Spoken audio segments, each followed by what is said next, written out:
said all day as I watched people on this platform, I'm gonna wait for that bumper music and then come up right at the end, because it's kind of awkward to be up here and just wait it out. But I didn't do it that way. My name is Ted Vaughn. I am grateful to be here. I love this topic. I love Atlanta. I love Chick-fil-A. I love everything about this moment, so I am thrilled to be here. It could be me and 4 people, or even 2, and it would be a brilliant time. So thank you for having me. I love Plywood too. I think Plywood's probably one of the most intentional organizations I've ever met, and I think the work they do is fantastic. So thank you for having me. These are my people. I'm not Ted GPT, but I'm a real person. I have humans that care about me, I think, on most days. Funny story, that ice cream, I bought my daughter's ice cream in Manhattan, found out it was vegan. They hated it. I said it was $35 for those 2 cones, so they had to eat it, and that was the picture we took. If you're into these types of things, I am 7 on the Enneagram, so I just want to have a good time. Although with my 8 wing, I'm a realist. I don't know what that means, but I'm gonna roll with it. I'm an ENFP, that's my Strengths Finders profile as well, so just a little transparency on this human in front of you. Started a company called Historic. We do nonprofit brand strategy, culture. We're all about designing disruptive strategies because we think this moment requires that. Wrote a book, thank you for mentioning that, Culture Built My Brand. It's what we're gonna talk about today, the intersection of brand and culture. Here are the 3 things we're gonna cover. We're gonna cover what is culture, right? It's a very blurry word that I think needs to be demystified. I think Mark Miller did a fantastic job earlier talking about culture. We're gonna talk about why organizational culture matters to your brand strategy. Then we're gonna talk about some practical ways we can improve our organizational culture, specifically related to our brand and our brand strategy. So let's dive in. And then I think we'll have time for Q&A, right? So that's a part of at least 10 minutes, as long as we like, okay. At least 10 minutes.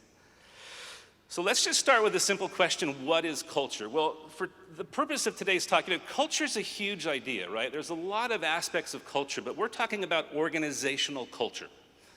Now, I'm going to assume that your organizational culture doesn't quite look like this, but sometimes ours does. I'm going to use 3 different ways to kind of unpack culture. Some of you like that sticky word. Oh, hang on one second. Sorry. Should have thought ahead about that.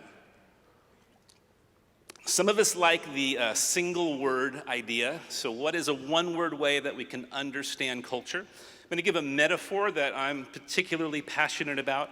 Then there'll be a more academic definition for those of you that like the real kind of lengthy, long, intense stuff. So the single word, culture is your how.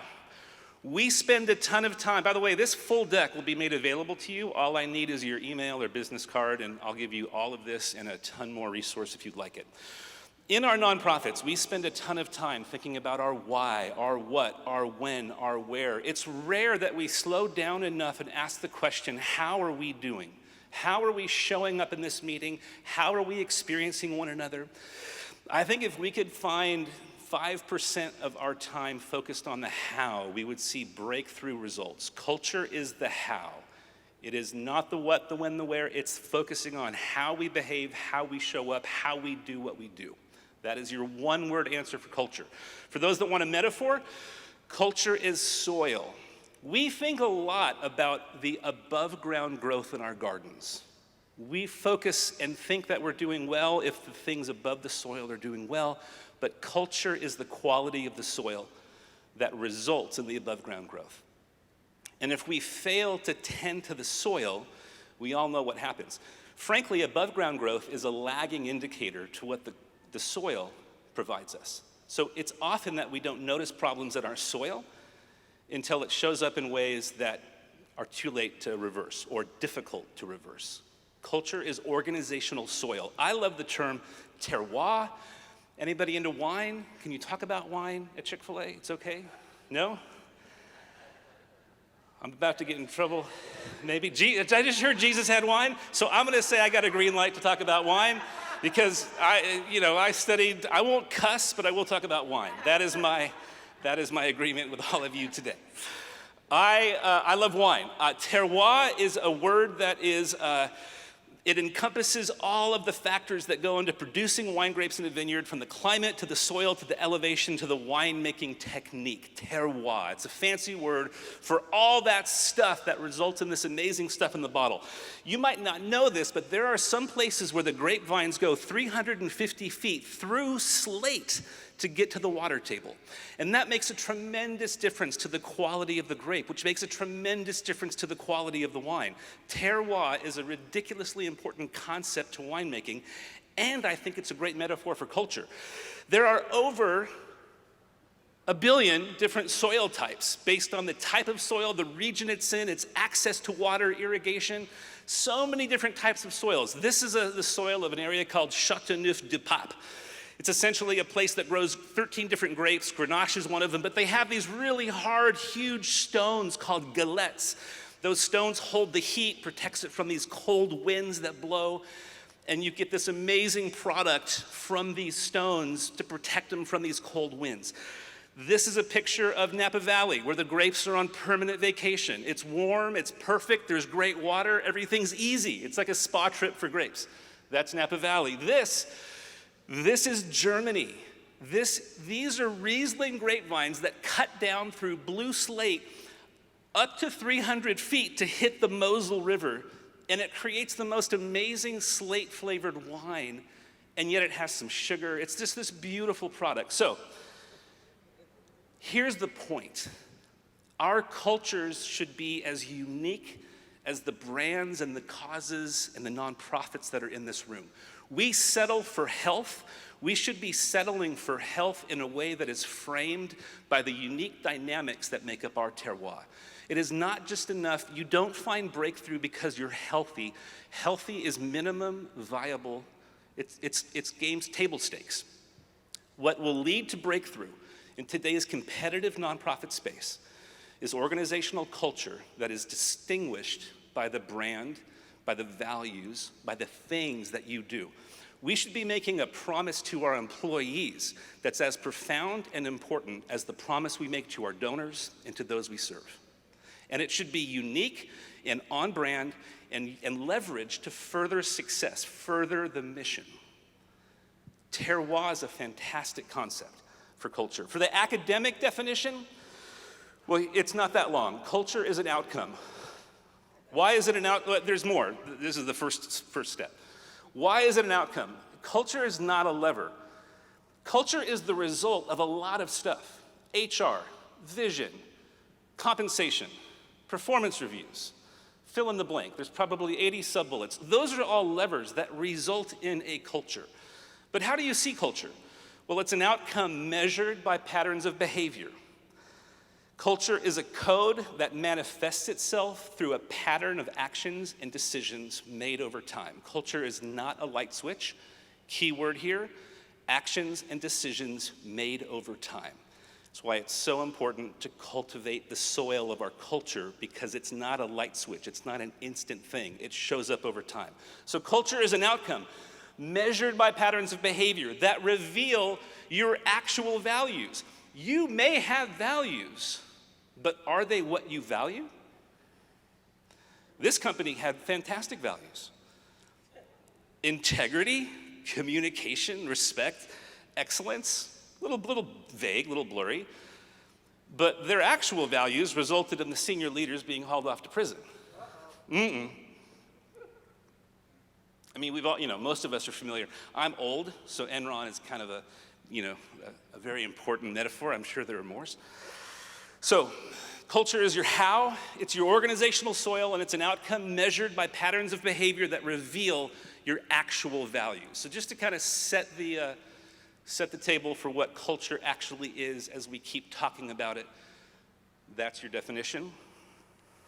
So why does culture matter? Now, some of this may be for many of you a yes, of course. What I want to try and do is connect some dots that inspire you to take greater action And then provide some very specific ways you can take action or get started. Because again, culture is this big, blurry, hard thing to get our heads around. And often the simple question is, where do we start? It's not just HR. So, number one point for this section, a healthy culture gets better results. Bottom line, the science is in, the data is in, it's irrefutable. Most recently, Salesforce found that employees who feel seen and heard are 4.6 times more likely to feel empowered to perform their best work. McKinsey did a fantastic survey on the 9 dimensions of organizational health, broad-based survey looking at multiple dimensions. This is what they found. Healthy organizations generate between 60 to 200% higher shareholder returns. You can just convert this to nonprofit language. Are 2.8 times more likely to adapt well to change, and we'll talk about that in a moment, the need to learn how to innovate and move faster. Are 3 times more likely to retain high-performing employees and see a 22 to 35% increase in efficiency. Let me just say that one of the number one costs of a dysfunctional culture is sideways energy. I often show up in nonprofits as a coach or a consultant. We do some analysis of the existing culture, we do some focus groups, and we find on average, dysfunctional cultures or cultures that are operating at a place that we would consider unhealthy result in a minimum of 20% inefficiency. So 20% of your headcount is not operating at a level of efficiency. An organizational culture will never be healthy until it unapologetically supports the mission it serves. So let me just camp on this for a moment. I think often, especially no offense to millennials or Gen Z, because they get a bad rap and I love them. But when I often talk with them about culture, there's this notion that culture should just be healthy for the sake of being healthy, as if the end is a healthy culture. I have never seen an organization sustain a healthy culture that sees a healthy culture as its own end. A healthy culture has got to be seen as a means to an end. If you're a for-profit company, a healthy culture would be means to a business outcome. If you're a nonprofit, your healthy culture should be directly tethered to the results that your nonprofit exists to get. When healthy culture becomes its own thing, number one, it's not sustainable. It's often the first thing to get cut when there are budget cuts. And number two, you're missing an opportunity to harness it for results. And number three, it often leads to just a lot of navel-gazing, just to a lot of people pursuing health for its own particular end. Is health important? Is DEI important? DEIB? Yeah, all of these things matter, but they matter because they help you get better results. And if we don't tether those together, we often miss an opportunity and we end up, I already said, I'm gonna keep going. And there'll be a time for questions, so please, I often get pushback on that one, so I welcome some swordplay. So please bring your best thoughts. Number two, a healthy culture innovates and adapts faster. This is a fun one. We have done a ton of work with nonprofits designing disruptive strategies to navigate the pace of change. Here's what we've found. Your ability to change is directly tethered to your health as an organization. Your capacity to lead change, to innovate, to make different moves, to adapt to crisis is directly tethered to your health as an organization. During COVID, what COVID did is it required organizations to change, and that rapid need for adaptation and change and innovation revealed issues, accelerated issues that were already existing, didn't create new ones. In a world that requires change, and let's face it, we're in a crazy world. There's declining philanthropy, there's generational shifts, there's the great resignation, there's communication realities that require personalization, radical connection, segmented email lists, all this stuff, right? There's technology realities. Do we do ChatGPT? Do we do AI? Is it ethical? We're just at the tip, the beginning of how tech is going to continue to confound our approach and our ethics. The season of change is the new normal. Let's just talk for a second about declining philanthropy because we're a group of nonprofits. Less adults are giving to charity. 72% in 2000, 60%, it's going down precipitously. Those that are giving less. The total giving, meaning percent of GDP, has been in decline 1/4% down one year, 0.5% down, 2/3%. Next year it's barely but the trend has been down. Philanthrocapitalism is redefining giving, especially with millennials and Gen Z. Are y'all familiar with this term, philanthrocapitalism? If you're not, this is essentially what it is. Why should I give to your nonprofit when I can buy Patagonia and change the world? Why should I give to your nonprofit when I can buy Tom's Shoes or Bombas or Tesla or Ben & Jerry's ice cream? I'm being good, and I'm a consumer, and I get the stuff I want, and I'm changing the world. Why do nonprofits matter when philanthrocapitalism gives me the best of both worlds? Well, of course, philanthrocapitalism is great, but it is a huge crisis if it results in nonprofits going out of business. 70% of the hospitals in America are nonprofits. Nonprofits have to stay in business. And getting donor attention has never been harder. The average person is exposed to 4,000 to 10,000 ads per day, which means sophisticated personalization has got to be the new norm in how we communicate. This all requires change, innovation, adaptation, flexing, learning, and we can't change fast enough. The speed of change is directly tethered to the health of our culture. In my opinion, one of the most profound arguments for DEIB is innovation. You cannot possibly innovate effectively if you don't know how to have people not like you around the table. You can't possibly innovate effectively or quickly if you don't know how to hear from the people who aren't like you, socioeconomically, ethnically, any age and stage. We have to learn how to be DEIB champions for the sake of innovation and change. Our missions are dependent on it. Okay, number 3, a healthy culture attracts and retains talent. This is typically where I kind of see this. Yeah, right, of course, we all know this, a healthy culture, talent, right. And this is something that we've known and talked about for years. This isn't new. So sorry, fighting a thing. So we all know that a healthy culture attracts and retains talent. But 58% of employees said they would trust a complete stranger more than their current boss in 2021, according to Harvard Business Review. 47% of high-performing employees changed employers in 2021. Now that could be very much related to COVID. Here's what's interesting. 70% of those high-performing employees named culture as a more significant factor than compensation. Only 27% of employees said they believe in their organization's values. We have often thought, well, in the nonprofit space, of course, that's not true. It's worse. 61% of workers say they're burned out in their current job and feel disengaged. 2022 Career Builder. We have to figure out how to cultivate culture in a way that leads to healthier employees for the sake of our mission. Our missions are dependent on it. Getting these stats right shouldn't be their own end. Getting these stats right should be how we accelerate impact. A healthy culture has got to be tethered to outcomes. Business outcomes, mission outcomes, nonprofit outcomes, doesn't matter. So why does a healthy culture matter? Because your nonprofit can see better results, innovate and adapt faster. Ooh, adapte, it says. Innovate and adapte faster. It's like a new drink. It's like a new Starbucks drink. The adapte. Oh, it's a wine. I like her.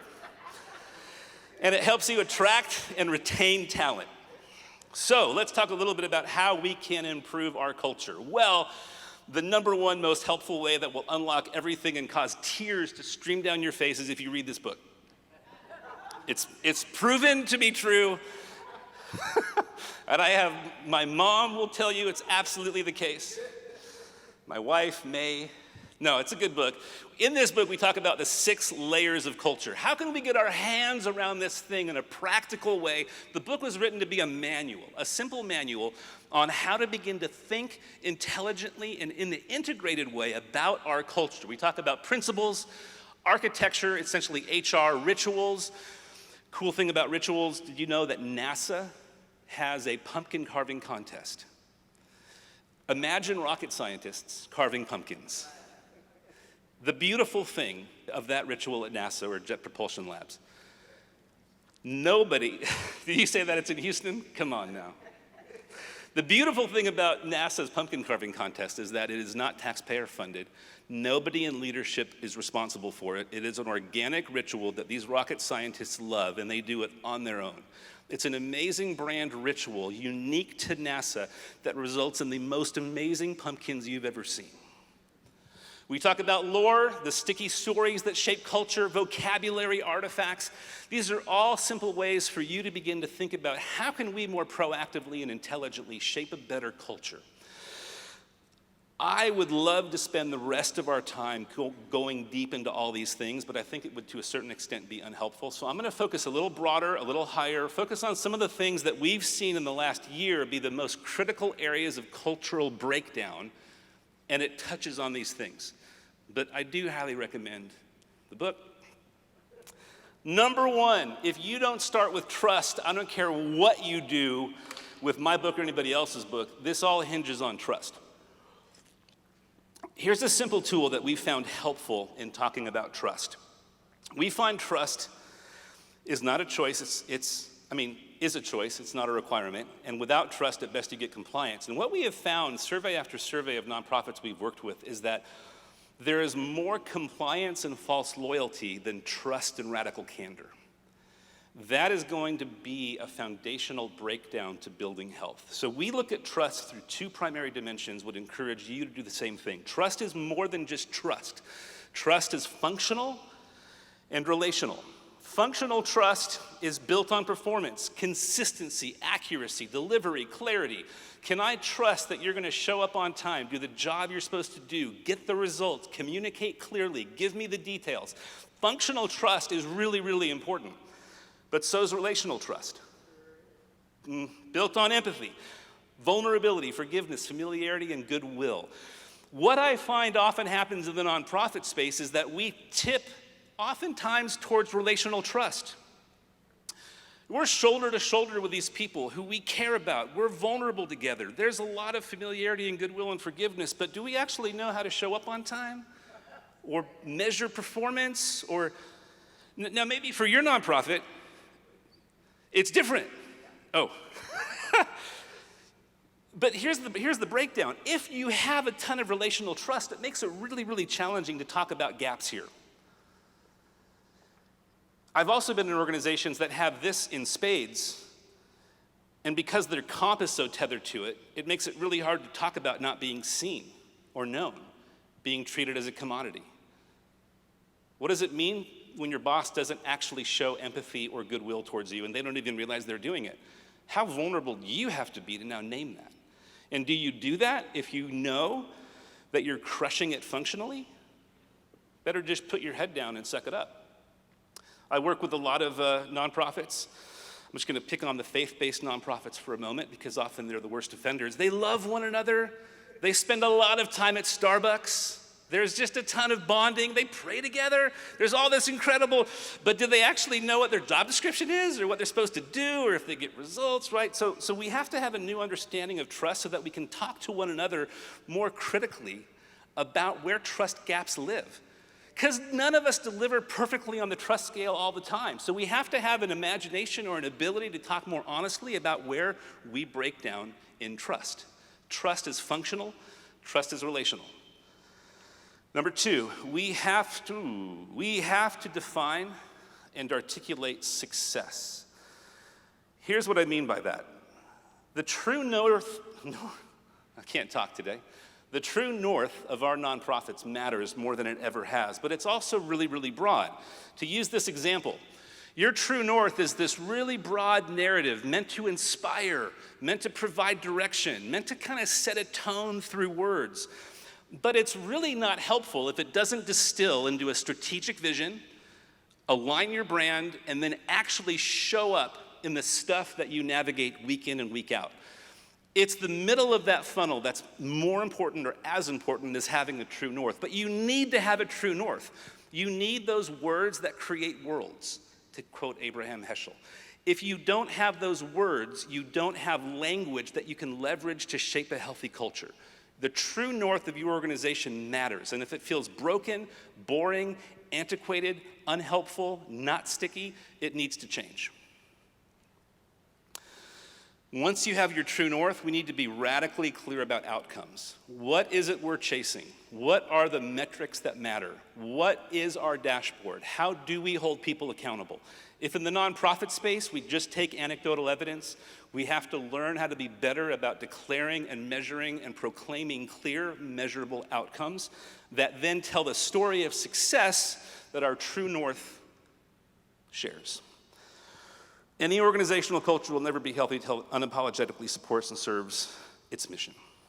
Said that, but I wanted to say it again. We don't get healthy culture if we're not radically clear about what it is we're chasing and what it is we're measuring. Once you have a true north, you have your outcomes, you need to have values and behavior. The key word here is behavior. I work with so many nonprofits that have wonderfully blurry, abstract, vague values. What's an example of one? Authenticity. What do you do with that? Here's a good one. Belonging. There's nothing wrong with authenticity or belonging, but when we show up in our nonprofits with vague aspirational ideas that don't tether to clear, actionable behavior, we don't shape culture. In fact, we may do damage because we allow 10 different people to have 10 different definitions of what authenticity means. Here's a great example of a client I worked with recently. They have the value of we are teammates who shape a healthy culture. I mean, it's wonderful, right? Cue the Disney opening, and I mean, it's a wonderful, it's an important value. It says teammates shape, right? We're in it. Healthy culture, I love it. But nobody knew what to do with it. In fact, we were there doing some culture work because their culture was the hottest mess it had ever been. So what we did is help them define what it means. The biggest gaps in their healthy culture showed up as a fix as behaviors. So their values stayed the same. They were too committed to it. But we helped them develop principles or behaviors. In the book, we call them principles. Each one of their values has two specific actionable behaviors that are tethered to it. And those behaviors are integrated into every aspect of their performance improvement systems, their performance management systems, their staff retreats, the things they talk about, the things that they measure. So for this brand, it was model emotional intelligence and self-awareness, foster relational and functional trust through your actions. So those key words, key ideas are things that are now baked into their hiring, their onboarding, their training, their performance reviews. Their culture 14 months later, is moving in a very positive direction. Same value, but with clearly defined actionable behaviors or principle tethered to the value. Make sense? Some of you may be in a season where you need to rethink all your values. Lots of ways to do that. But if you have them and you can't change them and they're blurry or they're dangerously vague, you owe it to yourself to tether very specific actionable behaviors to each of those values that cut across the organization. Once you have a true north, you know your outcomes, you have values and behaviors, vocabulary is a great way to create sticky culture. I love Netflix. I love Chick-fil-A for this reason too, because they have great words. Netflix uses phrases like the keeper test, stunning colleagues, sun shining, brilliant jerks. These become really key phrases and ideas that show up again and again and again in Netflix's culture, and everybody on staff there knows exactly what that means. If you say to somebody, you're kind of being a brilliant jerk right now, they know exactly what that means and what they're doing and how to change it. Well, maybe not how to change it, but that it needs to change. Vocabulary is a powerful way to use language to create sticky ideas that shape behavior, that then achieve the values, that get you the outcomes you want, that ultimately result in your true north working. Okay. The more detailed and vivid the picture, the more alive and compelling it becomes. That's why language is so helpful. I'm going to go quick. I got 2 more, then we'll do Q&A. Number 3, it's really important to assess today's culture. Once you have the meta-narrative, you have the values you want, you know the behaviors that we need, once you have all that nailed, what's the gap? Here's a quick way to do that. Design a qualitative and quantitative survey. There are lots of off-the-shelf surveys. There's lots of organizations that do this. There's lots of cut and paste. It's fine. What's better is when you build your own. Build a qualitative and quantitative survey that you do annually that assesses the health of your culture. There are lots of ways to do it. It's not difficult, but it is important to be intentional and have it be as unique as the brand that you are. There's no cut and paste, especially the nonprofit. Y'all are in a unique amalgamation of conviction, of culture, of calling. Some of you wrap into that theology and the spiritual dynamic. That's even more bonkers, trying to navigate all that. Once you've done a survey, do focus group discussions. Use the data to stimulate really helpful conversations in focus groups about what the data reveals, which means you have to be really transparent. If you ask people their honest opinion about something like culture, you darn well better share with them the results. We have to be transparent in our reporting on any survey, but especially one as important as culture. Number 4, align your brand. What do I mean by brand? Well, we think about brand as 5 pillars. Those 5 pillars are these things: culture, service, experience, story, identity. There is a funnel because the least important part of your identity, of your brand is your identity. I'll use Chick-fil-A as an example. They have an incredible brand, but it's not because of their logo. The logo works. The logo's great. They have incredible brand consistency across this building, and I love it and respect it to death. But what makes Chick-fil-A great is not their logo. It's their product, it's the narrative, it's the culture, it's the leaders and the people. That's what makes brands great. Never think that a rebrand is about a logo. It might result in visual identity, but it has to tether back up to culture. You have to align your brand to your culture. The cost of not aligning to your culture is that you start to make a promise through aspects of your brand that are not aligned to who you actually are. So if you know who you are and you know what it means to show up a certain way, you know what you care about, that really does need to be echoed and consistently aligned across all the pillars of your brand. So you make a consistent promise, and that's where identity does matter. But like I said, culture eats all the rest of them for lunch. I think Drucker said that, but it's controversial. Some people deny that. Hold leaders accountable. You all know this, but the most profound and lasting contribution a senior leader makes to their organization is the culture they shape through their actions. I don't care how good your CEO is at any number of different hard skills. The soft skills, the way they show up, the decisions they make, and how they make those decisions offer way more value to the organization than the hard skills. Leaders have to model the way. There's a saying in the military that if leaders see something below standard and do nothing, they've set a new standard. If leaders aren't the number one modelers, owners, and articulators of behaviors and values, it won't make the impact or scale that you want. Finally, senior leaders, you have to build bridges over your power. We often think that senior leaders are, we all hear it. I don't like yes men, but we rarely see senior leaders who are effectively building bridges over their power. Ask better questions and listen more. We really need to learn as leaders how to ask more intelligent, helpful questions and then occupy a posture of active listening. Surveys help with that. That requires building bridges over our power. But if we do that, as senior leaders, we have a powerful opportunity to continue to shape a healthy culture.